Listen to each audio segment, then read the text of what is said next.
கிழக்கு நியூஸ் நேயர்களுக்கு வணக்கம். நான் பத்ரி சேஷாத்ரி.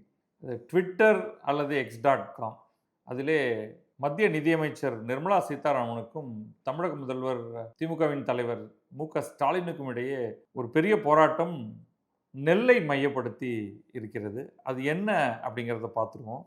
நேற்றைக்கு முந்தா நாள் 2 நாளும் இதுதான் ஓடிட்டு இருக்கு. ஏதோ ஒரு இடத்துல தேர்தல் பிரச்சாரம் செய்யும் பொழுது தமிழக முதல்வர் மு.க.ஸ்டாலின் நெல் சாகுபடிக்கு ஊக்கத்தொகை வழங்க வேண்டாம் என்று மத்திய அரசு தமிழகத்துக்கு உத்தரவிட்டுள்ளது. விவசாயிகளாகிய உங்களுக்கு நாங்கள் தான் பாதுகாவலர், நாங்கள் உங்களுக்கு இந்த மினிமம் சப்போர்ட் ப்ரைஸ் அப்படிங்கிறதையும் கொடுத்துட்டு அதுக்கு மேலே ஒரு போனஸ் வேற நாங்கள் கொடுக்குறோம். ஆனால் இந்த மத்திய அரசு என்ன பண்ணுது, எங்களை கூப்பிட்டு அதெல்லாம் கொடுக்காத, உன்னை யார் கொடுக்க சொன்னா அப்படின்னு சொல்கிறாங்க அப்படிங்கிற மாதிரி சொல்லியிருக்காரு. ஏப்ரல் 12ஆம் தேதி நிர்மலா சீதாராமன் அவங்களுடைய எக்ஸ்.காமில் ஒரு டீட்டெயில்டாக ஒரு பதிவு ஒன்று போட்டிருந்தாங்க. இந்த பதிவில் அவங்க என்ன சொல்லியிருக்காங்க அப்படிங்கிறத பார்த்துருவோம். நெல் சாகுபடிக்கு ஊக்கத்தொகை வழங்க வேண்டாம் என்று மத்திய அரசு தமிழகத்திற்கு உத்தரவிட்டுள்ளதாக மாண்புமிகு தமிழக முதல்வர் திரு மு.க.ஸ்டாலின் அவர்கள் சுமத்தியுள்ள குற்றச்சாட்டு முற்றிலும் உண்மைக்கு புறம்பானது, அரசியல் உள்நோக்கம் கொண்டது, தமிழக விவசாயிகளை திசை திருப்பும் நோக்கில் திட்டமிட்டு உருவாக்கப்பட்ட ஒரு திரிபு அப்படின்னு மிக கடுமையாக சொல்றாங்க. தமிழகத்துக்கு மட்டுமல்ல, அனைத்து மாநில தலைமைச் செயலாளர்களுக்கும் அனுப்பப்பட்ட தகவல் மாநில அரசுகள் வழங்கும் ஊக்கத்தொகை கொள்கைகளை தேசிய முன் உரிமைகளுடன் ஒருங்கிணைக்க வேண்டும் என்ற ஒரு ஆலோசனையே ஆகும். நாங்க வெறும் ஒரு சஜஷன் தான் கொடுத்துருக்கோம், ஆலோசனை மட்டும்தான் கொடுத்துருக்கோம். மத்திய அரசின் இந்த ஆலோசனை பயிர் பல்வகைப்படுத்துதல், கிராப் டைவர்சிஃபிகேஷன், இதை ஊக்குவிப்பதற்காகவும் மற்றும் பருப்பு வகைகள், எண்ணெய் வித்துக்கள் போன்றவற்றில் சுயச்சார்பு அடைவதை நோக்கமாக கொண்ட ஓர் ஆக்கப்பூர்வமான மற்றும் தொலைநோக்கு பார்வையாகும். இதை பற்றி நம்ம விரிவாக பேசுவோம். இப்போதைக்கு அது என்ன சொல்லியிருக்காங்கிறது மட்டும் பார்த்துருவோம். இதன் மூலம் உள்நாட்டு தேவை அதிகமாக உள்ள பயிர்களை விவசாயிகள் சாகுபடி செய்து அதிக லாபத்தை பெற வழிவகை செய்யப்படும். குறைந்தபட்ச ஆதரவு விலை, மினிமம் சப்போர்ட் பிரைஸ் சொல்றோம், குறைந்தபட்ச ஆதரவு விலைக்கு மேல் ஊக்கத்தொகை அல்லது போனஸ் அறிவிப்பது என்பது எப்போதும் மாநில அரசுகளின் தனிப்பட்ட அதிகாரத்துக்கு உட்பட்டது. அந்த அதிகாரத்தை யாரும் பறிக்கவில்லை. மாண்புமிகு முதல்வர் திரு ஸ்டாலின் அவர்கள் தேச நலனில் அக்கறை கொண்டு ஆக்கப்பூர்வமாக செயல்படுவதற்கு பதிலாக தங்களின் குறுகிய சுயநல அரசியல் ஆதாயத்திற்காக திட்டமிட்டு திசை திருப்பும் நடவடிக்கைகளில் ஈடுபட்டு வருகிறார். பயங்கரமான ஒரு ஸ்டேட்மெண்ட் ஒன்று கொடுக்குறாங்க. அது ரொம்ப அழகாகவும் இருக்கு. தேசம் தீர்வுகளை தேடும்போது திமுக சர்ச்சைகளை உருவாக்குகிறது. மத்திய அரசு ஆக்கப்பூர்வமான ஒத்துழைப்பை நல்கும் போது திமுக அதை தேர்தல் அரசியலுக்காக சுரண்ட பார்க்கிறது. இது பியூட்டிஃபுல்லி கிராஃப்டட். இது அட்டாக் பண்றாங்க ஸ்டாலினை. ஆனா அந்த மொழி அவ்வளவு அருமையா இருக்கு. அரசியலமைப்பு சட்டப்படி உயர் பதவியில் இருக்கும் ஒரு முதலமைச்சருக்கு இத்தகைய நடத்தை அழகல்ல. தமிழக விவசாயிகள் தங்கள் கவலைகளையே வாக்குகளுக்காக ஆயுதமாக்கும் அரசை அல்ல, மாறாக தங்கள் வாழ்வாதார முன்னேற்றத்திற்காக உழைக்கும் அரசையே எதிர்பார்க்கிறார்கள். அதாவது தமிழக விவசாயிகள் தங்களுடைய கவலைகளை அரசியல் ஆதாயத்துக்காக வாக்குகளுக்காக ஆயுதமாக்கும் ஓர் கட்சியை அல்ல, மாறாக தங்கள் வாழ்வாதார முன்னேற்றத்துக்காக உழைக்கும் கட்சியைத்தான் எதிர்பார்க்கிறார்கள் அப்படிங்கிறாங்க. எந்த கட்சி ஆட்சியில் இருந்தாலும் ஒவ்வொரு மாநிலத்திலும் உள்ள ஒவ்வொரு விவசாயிக்காகவும் தேசிய ஜனநாயக கூட்டணி அரசு சோர்வின்றி தொடர்ந்து பணியாற்றும். இத்தகைய திட்டமிட்டு உருவாக்கப்பட்ட பிரச்சனைகளால் நாங்கள் ஒருபோதும் பின்வாங்க மாட்டோம் அப்படின்னு நிர்மலா சீதாராமன் ஒரு நீண்ட ஒரு அட்டாக், விளக்கம் எல்லாம் சேர்ந்த ஒரு ட்வீட் ஒன்று போடுறாங்க. அடுத்த நாள் மு.க.ஸ்டாலின் அவர்கள் முதல்வர் அவர்கிட்டேருந்து ஒரு ட்வீட் வருது. மாண்புமிகு நிர்மலா சீதாராமன் அவர்களே, நெல்லுக்கு தமிழ்நாடு அரசு வழங்கும் ஊக்கத்தொகையால் விளைச்சல் பெருகிக் கொண்டே போகிறது. எனவே இந்த ஊக்கத்தொகையை நிறுத்த வேண்டும் என தமிழ்நாடு அரசு தலைமைச் செயலாளருக்கு தங்களின் அமைச்சகம் அனுப்பிய கடிதத்தில் மிக தெளிவாகவே உள்ளது. கடிதத்தில் இல்லாத எதையும் நான் பேசவில்லை, அப்படி பேச வேண்டிய அவசியமும் எனக்கு இல்லை. எங்களுக்கு அனுப்பிய கடிதத்தில் தற்போது மாநில அரசால் தரப்படும் ஊக்கத்தொகையை மறு பரிசீலனை செய்யுமாறும், நெல்லுக்கு இத்தகைய ஊக்கத்தொகை வழங்குவதை நிறுத்துவது தொடர்பாக பரிசீலனை செய்யவும் தெளிவாக குறிப்பிட்டுள்ளீர்கள். தங்களுடைய இந்த பதிவில், இதை 12ஆம் தேதி போட்ட பதிவில் குறைந்தபட்ச ஆதார விலையை தாண்டி ஊக்கத்தொகை வழங்குவது மாநில அரசின் முடிவு எனவும் அதனை யாரும் பறிக்கவில்லை என்றும் கூறியிருக்கிறீர்கள். தங்களது கூற்று உண்மைதான் என்றால் அந்த கடிதத்தை பொதுவில் வெளியிட தாங்கள் தயாரா அப்படின்னு ஒரு சேலஞ்ச் ஒன்று கொடுக்குறாரு, சவால். நீங்க அந்த லெட்டரை பப்ளிக்கா போட முடியுமா? அந்த லெட்டர் இவர்கிட்டயே இருக்கு, வேணா இவரே போட்டிருக்கலாம், நீங்க போடுவீங்களா அப்படின்னு கேட்கிறார். உடனே நிர்மலா சீதாராமன் ஒரு பெரிய கடிதம். முன்னெல்லாம் இதை கடிதமாக எழுதிட்டு இருப்பாங்களா என்னன்னு தெரியல, அல்லது மின்னஞ்சலா போடுவாங்களான்னு. இன்னைக்கு எல்லாமே பப்ளிக்கா நடக்குது. x.comல தான் எல்லாமே. நிர்மலா சீதாராமனுடைய போஸ்ட். உணவு பாதுகாப்பை உறுதி செய்வதற்கு வேளாண் சார்ந்த அனைத்து தரப்பினரும் ஆக்கப்பூர்வமான தொடர்ச்சியான நேர்மறையான ஈடுபாடு மேற்கொள்வது அவசியமாகும். ஆனால் முதலமைச்சர் திரு ஸ்டாலின் அவர்களும் அவரது கட்சியும் எதில் கைதேர்ந்தவர்களோ அதையே இப்போதும் தொடர்கிறார்கள். மத்திய அரசுக்கும் மாநிலங்களுக்கும் இடையே விரிசலை உண்டாக்குவது, பொய் பிம்பங்களை கட்டமைப்பது, தங்களை மட்டுமே விவசாயிகளின் காவலர்களாகவும் தமிழ் மக்களின் பாதுகாவலர்களாகவும் காட்டிக்கொள்வது, இதைத்தான் அவர்கள் தொடர்ந்து செய்து கொண்டே வருகிறார்கள். நாடு அத்தியாவசிய உணவுப் பொருட்களுக்கான இறக்குமதியை சார்ந்திருக்கிறது. அப்பொழுது நாட்டின் உணவு பாதுகாப்பு என்பது வெளிப்புற தாக்கங்களுக்கும் விலை ஏற்ற இறக்கங்களுக்கும் உள்ளாகும் அபாயம் உள்ளது. இந்தியா போன்ற பெரிய நாட்டுக்கு இது சரியான சூழல் அல்ல. பருப்பு மற்றும் எண்ணெய் வித்துக்களின் உள்நாட்டு உற்பத்தியை விரிவுபடுத்துவது என்பது வெறும் பொருளாதார தேவை மட்டுமல்ல, அது ஒரு ஸ்ட்ராட்டஜிக் தேவையும் கூட. சமையல் எண்ணெய் தேவையை காட்டிலும் எண்ணெய் வித்துக்களின் உற்பத்தி குறைவாக இருப்பதால் தான் நாம் அதிக அளவில் பாம் ஆயிலை இறக்குமதி செய்கிறோம், பனை எண்ணெய் என்பது அவருக்கு தெரியாதா? பருப்பு வகைகளிலும் இதே நிலைதான் நிலவுகிறது. தேவைக்கும் விநியோகத்திற்கும் இடையே இடைவெளி உள்ள பயிர்களுக்கு விவசாயிகள் சிறந்த விலையை பெற முடியும் என்பது தெளிவாக தெரிகிறது. ஆனால் விவசாயிகளின் நலன் முதலமைச்சர் ஸ்டாலினின் மனத்தில் இல்லை. பருப்பு வகைகள், எண்ணெய் வித்துக்கள் மற்றும் சிறுதானியங்களின் உற்பத்தியை ஊக்குவிப்பதன் மூலம் புரதம் நிறைந்த பயிர்கள் வழியாக ஊட்டச்சத்து பாதுகாப்பை உறுதி செய்யவும், சமையல் எண்ணெய் இறக்குமதி செலவை குறைப்பதன் மூலம் பொருளாதார நிலைத்தன்மையை அடையவும் இந்தியா இலக்கு நிர்ணயித்துள்ளது. மாநிலங்களுக்கு அனுப்பப்பட்ட இந்த தகவல் தேசிய உணவு பாதுகாப்புக்கான பொறுப்பை பகிர்ந்து கொள்வதற்கான ஓர் அழைப்பாகும்.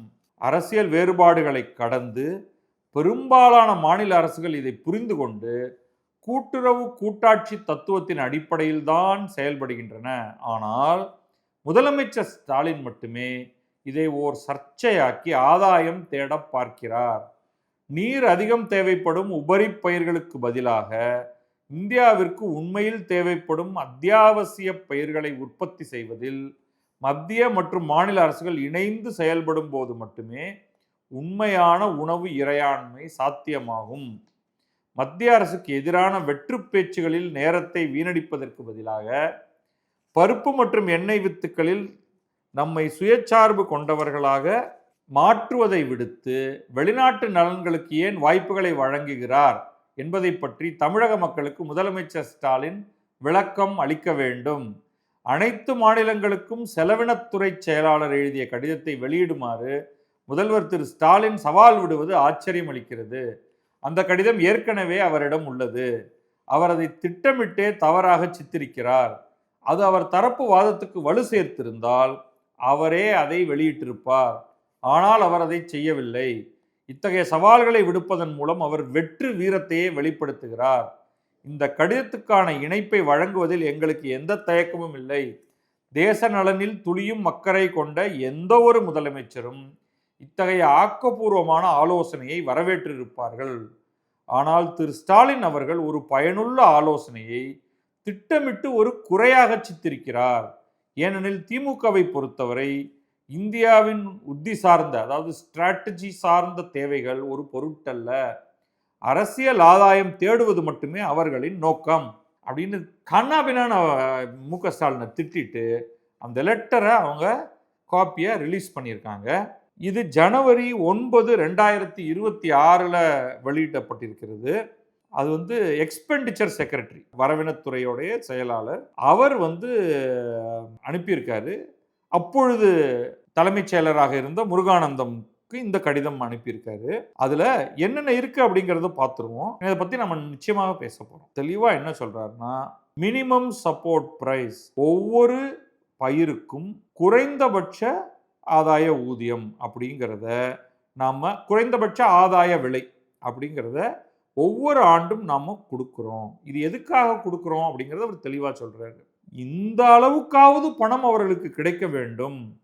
இப்படி ஒன்றை கொடுக்கவில்லை என்றால் பணம் ரொம்ப குறைஞ்சு போய் டிஸ்ட்ரஸ் சேல், நீங்கள் 100 ரூபா செலவு பண்ணி உருவாக்கிய ஒரு பொருளை 20 ரூபாய்க்கு நீங்கள் விற்க வேண்டிய ஒரு மிக கொடூரமான நிலை ஏற்படும் கூடாது என்பதற்காக குறைந்தபட்ச ஆதார விலை மினிமம் சப்போர்ட் பிரைஸ் MSP கொடுக்கப்படுகிறது. ஆனால் கடந்த சில ஆண்டுகளில் 2 பயிர்கள் கோதுமையும் நெல்லும் மிக அதிக அளவில் உற்பத்தியாகி நம்முடைய ரேஷன் கடைகள், பப்ளிக் டிஸ்ட்ரிபியூஷன் சிஸ்டம் இருக்கு இல்லையா, பப்ளிக் டிஸ்ட்ரிபியூஷன் சிஸ்டம், அதுக்கப்புறம் பஃபர், கையிருப்பு இவ்வளவு வச்சுக்கணும் அப்படின்னு மற்ற நலத்திட்டங்களுக்கு, திடீர் தேவைகளுக்கு எல்லாத்துக்கும் நம்ம வைத்து கொண்டது போக இன்னமும் அதிகமாக விளைவித்தல் நடக்கிறது. இந்த விளைவித்தல், இந்த சர்ப்ளஸ், அதிகம் விளைவித்தல்ங்கிறது ஆண்டுக்கு ஆண்டு அதிகரித்து கொண்டே போகிறது.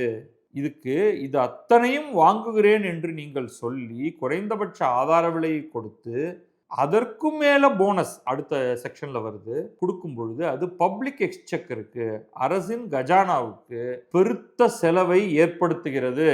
இது உண்மை. மூன்றாவதாக பாயிண்ட் அவர் சொல்றது, இதுக்கும் மேல இந்த குறைந்தபட்ச ஆதார விலை இருக்கு இல்லையா, அதுக்கும் மேல அடிஷனல் போனஸ், அதற்கும் மேல ஊக்கத்தொகையை எதுக்கு, அரிசிக்கும் கோதுமைக்கும் சில மாநில அரசுகள் இன்க்ளூடிங் கவர்மெண்ட் ஆஃப் தமிழ்நாடு, இது கவர்மெண்ட் ஆஃப் தமிழ்நாடு, தமிழக அரசு மட்டுமல்ல, தமிழக அரசையும் சேர்த்து சில மாநில அரசுகள் செய்கின்றன.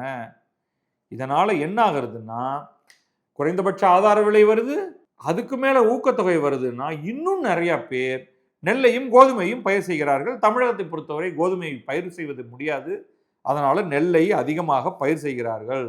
நெல்லும் கோதுமையும் மிக அதிகமான அளவு தண்ணீர், உரம் போன்றவற்றை எடுத்துக்கொள்கின்றன. அதனால என்னென்ன நடக்குது பிரச்சனைகள், கிரவுண்ட் வாட்டர் டிப்ளீஷன், நிலத்தடி நீர் குறைகிறது, சாயில் டிகிரடேஷன், மண் மோசமாகிறது, பயோடைவர்சிட்டி லாஸ். என்னன்னா ஒரே பயிரையே திரும்ப திரும்ப திரும்ப திரும்ப போடுறதுனால பிற பயிர்களை விளைவிப்பதற்கான செயல்பாடு நடப்பதில்லை. இறுதியாக சொல்றது தமிழகத்துக்கு அல்ல, இது பஞ்சாப் போன்ற இடங்களுக்கு ஸ்டபிள் பர்னிங், பயிர்களை எல்லாம் அறுவடை செய்து விட்ட பிறகு அதோடைய அந்த ஸ்டாக் இருக்கு இல்லையா, அடி குச்சி, அதை அப்படியே எரிச்சு விட்டுருவாங்க. முக்கியமாக பஞ்சாபில் நடந்து அதன் புகை அப்படியே டெல்லியில் சூழ்ந்து டெல்லிக்கு மிகப்பெரிய கஷ்டம், மூச்சு விடவே முடியாது. இந்த காரணத்தினாலையும் மற்ற பல்வேறு பிரச்சனைகள், sustainability, climate resilience, public health, இதை மாதிரி இன்னும் எக்கச்சக்கமான பிரச்சனைகள் வருகின்றன. இன்னொரு பக்கம் பார்த்தா வேண்டிய அளவுக்கு பருப்பு கிடையாது, எண்ணெய் வித்துகள் கிடையாது. அதன் காரணமாக நாம் இவற்றையெல்லாம் வேறு இடங்களிலிருந்து இறக்குமதி செய்கிறோம். இந்த காரணங்களுக்காக நீங்கள் உங்களுடைய ஊக்கத்தொகை கொடுக்கும் கொள்கையை மட்டும், மினிமம் சப்போர்ட் பிரைஸை தொடல, ஊக்கத்தொகை கொடுக்கும் அந்த கொள்கையை மறுபரிசீலனை செய்யுங்கள். தமிழ்நாட்டுக்கு மட்டுமல்ல, எல்லா மாநில அரசுகளுக்கும் இதை சொல்றாங்க. கன்சிடர் டிஸ்கண்டினியூயிங், ஊக்கத்தொகை கொடுப்பதை நீங்கள் நிறுத்துவதை பரிசீலனை செய்யுங்கள். ரெக்வெஸ்ட் யூ டு ரிவ்யூ, அது நிதியமைச்சர் சொன்னது மாதிரி உங்களை ஆர்டர் பண்ண முடியாது. கன்சிடர், ரிவ்யூ, அவ்வளவுதான் சொல்றாங்க. Request you to review. மேலும் பருப்புகள், எண்ணெய் வித்துகள் மற்றும் சிறுதானியங்கள், இந்த மூவற்றுள் எதை வேண்டுமானாலும் அதற்கு ஊக்கத்தொகை கொடுக்க முயற்சி செய்யுங்கள். ஏனெனில் நம்முடைய தேசிய கொள்கை என்பது தேசியத்துக்கு என்ன உணவுக்கான ப்ரையாரிட்டி, முன்னுரிமை அப்படிங்கிறதுக்கும், ஆத்ம நிர்பரத்தா, வெளிநாடுகளிலிருந்து ஒரு பொருளை வாங்காமல், அதுவும் உணவுப் பொருளை வாங்காமல் உள்நாட்டிலேயே நமக்கு தேவையானதை நாமே உருவாக்கி கொள்வது, தன்னிறைவு. ஆத்ம நிர்பரத்தானா தன்னிறைவு. மேலும் சஸ்டெயினபிள் அக்ரிகல்ச்சர், அதாவது நம்ம நம்முடைய விவசாயத்துக்கு சஸ்டெயினபிலிட்டி, நீங்கள் அது தொடர வேண்டும். அதுக்கு என்ன பண்ணணும்னா, மண் நன்றாக இருக்கணும், நீர் சரியாக இருக்கணும். அப்போ தான் நீங்கள் மீண்டும் மீண்டும் மீண்டும் விளைவிக்க முடியும். நிலத்தடி நீரை உறிஞ்சுவது, மண் பயனற்று போவது அப்படின்னா சஸ்டெனன்ஸ் போயிடும் அந்த இடத்துல. அப்படி என்று ஒரு கடிதம் 9 ஜனவரி 2026 வந்திருக்கு. அப்போ இதை என்ன பண்ணுறாரு நம்முடைய முதல்வர், இந்த அனைத்து விஷயங்களையும் ஒரு சேர கொடுக்காமல் நேராக விவசாயிகள்கிட்ட போய் ஊக்கத்தொகை கொடுக்காதே என்று மத்திய அரசு எங்களை வற்புறுத்துகிறது. நாங்க உங்கள்கிட்டேருந்து அரிசியை நெல்லை வாங்கி உங்களுக்கு இன்னும் நிறையா பணத்தை கொடுக்க பார்க்குறோம். குறைந்தபட்ச ஆதார விலைக்கு மேல் ஊக்கத்தொகை கொடுக்க நாங்கள் முயற்சி செய்து கொண்டிருக்கும் பொழுது இவங்க அங்கிருந்து வந்து ஊக்கத்தொகை கொடுக்காதே என்கிறார்கள். அப்படின்னா ஒரு கடிதம்னா கான்டெக்ஸ்ட் அப்படின்னு சொல்லுவோம். கடிதம் என்ன சொல்லுகிறது? பல விஷயங்களை பற்றி பேசுகிறது. ஏன் அப்படிங்கிறது, குறைந்தபட்ச ஆதார விலைக்கு மேல் ஊக்கத்தொகை கொடுப்பதனால் மேலும் மேலும் மக்கள் நெல்லையும் கோதுமையுமே பயிர் செய்கிறார்கள். இந்தியா முழுக்க, தமிழ்நாட்டை மட்டும் சொல்லலை. நமக்கு கையிருப்பு எக்கச்சக்கமாக இருக்கிறது.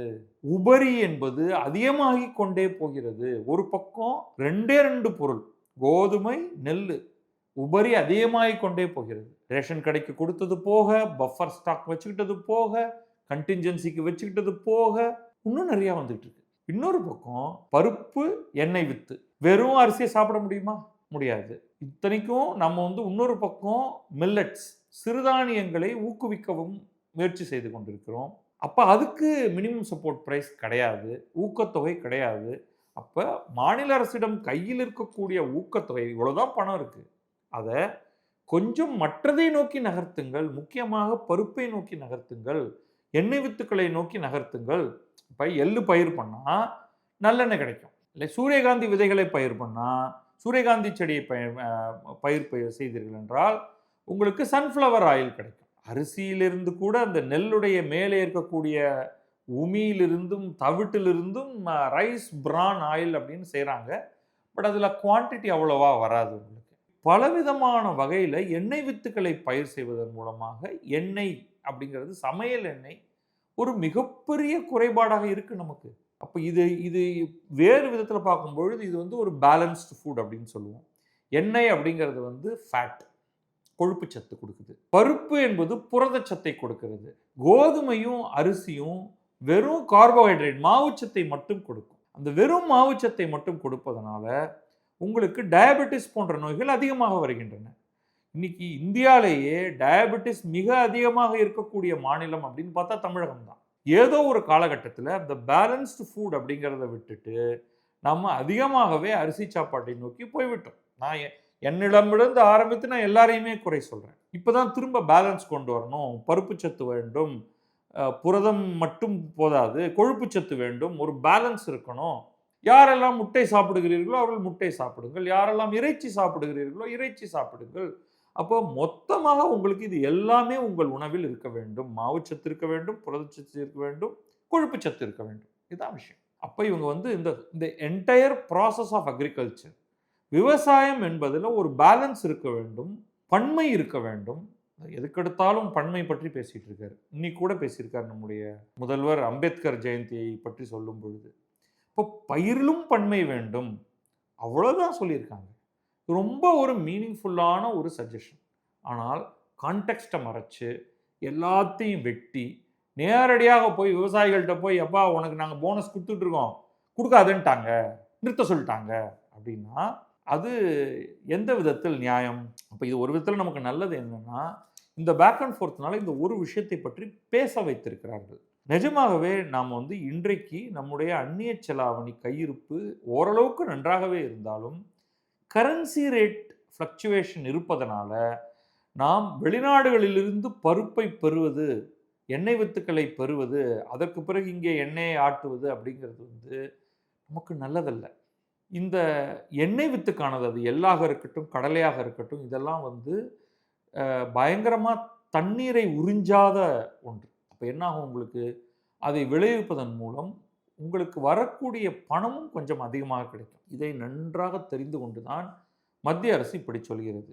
அப்போ எங்கேருந்து பிரச்சனை ஆரம்பிக்குது? அரிசிக்கும் கோதுமைக்கும் குறைந்தபட்ச ஆதார விலை கொடுப்பதிலிருந்தே ஆரம்பிக்கிறதுன்னு நான் சொல்லுவேன். இந்த ஊக்கத்தொகை என்பதை நகர்த்தி வேறு ஒரு பொருளுக்கு ஊக்கத்தொகை கொடுங்கள் அப்படிங்கிற அந்த சஜஷன்ல என்ன பிரச்சனையை ஸ்டாலின் கண்டுவிட்டார். அதனால நிதியமைச்சர் சொன்னது ரொம்ப கரெக்ட் தான். அவர் விடல. அதே ஏப்ரல் 13 அன்றைக்கு இந்த லெட்டரை ரிலீஸ் பண்ணதுக்கு பிறகு மீண்டும் ஸ்டாலின் தொடர்கிறார். மாண்புமிகு ஒன்றிய நிதியமைச்சர் அவர்களே, தாங்கள் சொல்லியது உண்மையாக இருந்தால் கடிதத்தை வெளியிட்டிருந்தாலே போதும். அது எப்படி கடிதத்தை வெளியிட்டிருந்தாலே போதும்? மக்களே படித்து புரிந்து கொள்வார்கள் அப்படின்ட்டாரு. மக்களே படித்து உண்மையை அறிந்து கொண்டிருப்பார்கள். அது நீங்களே பண்ணிருக்கலாமே. இவ்வளவு நீளமான பொழிப்புரை எழுதி கடிதத்தை வெளியிட்டதிலேயே தங்களின் குட்டு அம்பலமாகிவிட்டது. மேலும் இந்தியாவில் உள்ள பெரும்பாலான மாநில அரசுகளும் நெல்லுக்கு ஊக்கத்தொகை தர வேண்டாம் எனும் கோரிக்கையை ஏற்றுக்கொண்டுள்ளதாக தாங்கள் தெரிவித்திருப்பதும் உண்மைக்கு புறம்பானது. அப்படி சொல்லல.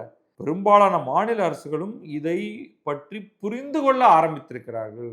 உண்மையிலேயே மத்திய பிரதேசம் போன்ற இடங்களில் எல்லாம், உத்தரப்பிரதேசத்திலும் சரி, பெருமளவு எண்ணெய் வித்துகளை நோக்கி அவர்கள் நகரத் தொடங்கியிருக்கிறார்கள். பருப்புகளை நோக்கி நகரத் தொடங்கியிருக்கிறார்கள். இது கொஞ்சம் நம்முடைய முதல்வர் ஞாபகத்தில் வைத்துக் கொண்டிருக்க வேண்டும். தமிழ்நாட்டில் தான் முழுக்க முழுக்க முழுக்க நெல்லை நோக்கி நாம் இவ்வளவு வேகமாக நகர்ந்து கொண்டிருக்கிறோம்.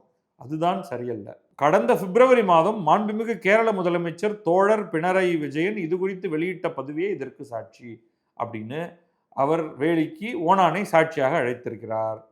பிப்ரவரி 8, 2026 பினராயி விஜயன் ஒரு எக்ஸ் போஸ்ட் ஒன்று போட்டிருக்காரு. Union governments demand to scrap Kerala 6.31 per kg paddy bonus. So கேரளாவும் ஒரு ஊக்கத்தொகையை கொடுக்குது. 6.3 ரூபாய் ஊக்கத்தொகை மினிமம் சப்போர்ட் ப்ரைஸ்க்கு மேலே கொடுக்குது. அதை இவர் அளவுக்கு இவர் அடுத்து இவர் ஒரு இது கதையை சொல்கிறார். இந்த மாதிரி உணவு தயாரித்தல் அப்படிங்கிறது ஒரு லயபிலிட்டி அப்படின்னு மத்திய அரசு சொல்கிறாங்கன்ட்டு. இது எங்களது விவசாயிகளை அவமதிப்பதாகும். நீங்கள் இது இடதுசாரி இல்லையா, அதனால் அவர் ஸ்டாலின் சொல்லாத ஒரு சிலதெல்லாம் அவர் சேர்த்து சொல்லணும். கார்ப்பரேட் டெட்ஸ் எல்லாத்தையும் வெய்வ் பண்ணுறீங்க. ஒரு பெரிய பெரிய கார்ப்பரேஷன்ஸ் எல்லாம் கடன் வாங்கினா அந்த கடனை எல்லாம் நீங்கள் தள்ளுபடி செய்கிறீர்கள். உண்மையே கிடையாது, சுத்தமாக உண்மை கிடையாது.